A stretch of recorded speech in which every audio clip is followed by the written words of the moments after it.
Hi, people.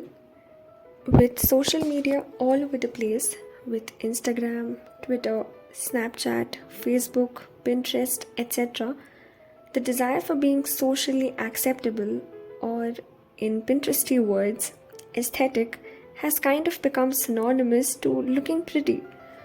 With all these influencers waking up with a face full of makeup and freshly blow dried hair, watching them spill the idea of it being okay not to be perfect has always bothered me. Don't get me wrong, I have nothing against them, but is looking for a relatable hand out there really so difficult? I personally have never found myself pretty. To an extent, there have been days when I have hated seeing myself on the mirror. Why do people over the internet look so good when I look like this ball of grime? Why do I fail to see the beauty within myself? Why do people refuse to see the human underneath the epidermis? Why am I the only one who has been sent on this planet with no plan A? Quit thinking about a plan B. People say that all of us are an extension of the ultimate being. So, how do I have the greasiest hair, the tiniest chin, the broadest nose, the widest eyes, and the most asymmetrical face? Our looks don't just determine who falls for us, but sadly, it also determines how far up we go the totem pole and how many friends we make or anything like that. I'll give you a real life instance for this.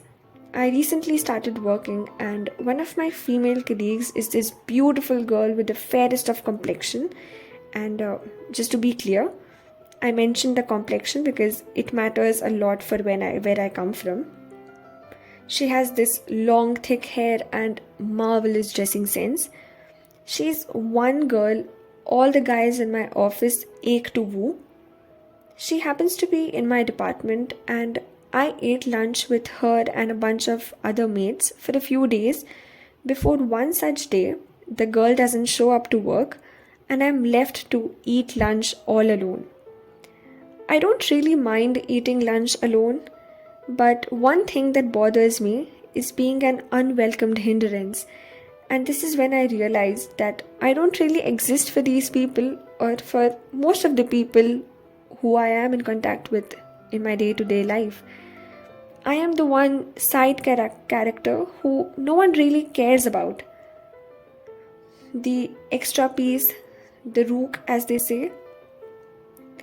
The only place I am comfortable talking to people of the other gender is over the internet, where I don't really have to show my face, because if they get to see me, they'll see me with disgust.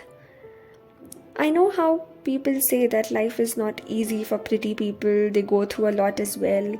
Well, honestly, life is not easy for anyone. No one out there can claim to have the perfect life. But does being pretty make your life 10% better than that of people who are considered plainly ugly? Well, yes.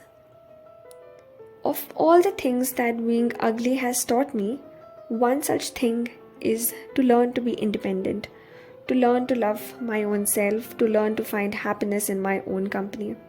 Sounds preachy much? Well, I don't really know what else to talk about here.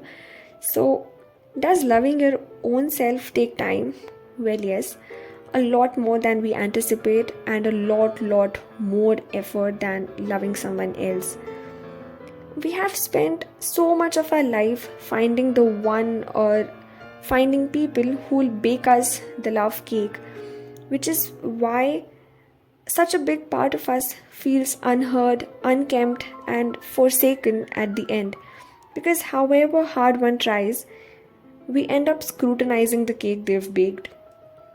So, why don't we learn to bake ourselves our favorite cake and maybe wait for others to help us add icing to it? In other words, learning to love ourselves takes trial and error, requires self-peaking and self-acceptance. Once we start loving ourselves, we'll start to find happiness in our own company.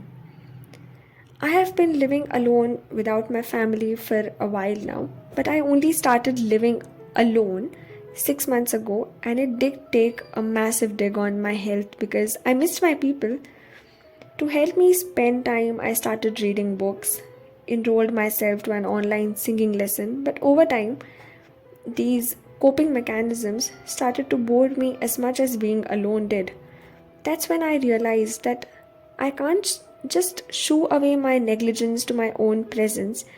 And that is when I started going out alone, making tiny DIY projects and recording myself. This YouTube channel is an extension of me accepting myself how I am, with the flaws I hold and the things I can never change about myself. I hate to preach, but to everyone who is here, yes, we do get better. Yes, we do make a change in life, slowly and steadily. And no, we don't do it because we have to. We do it because we want to and because we love to. Signing off. Thanks for being here.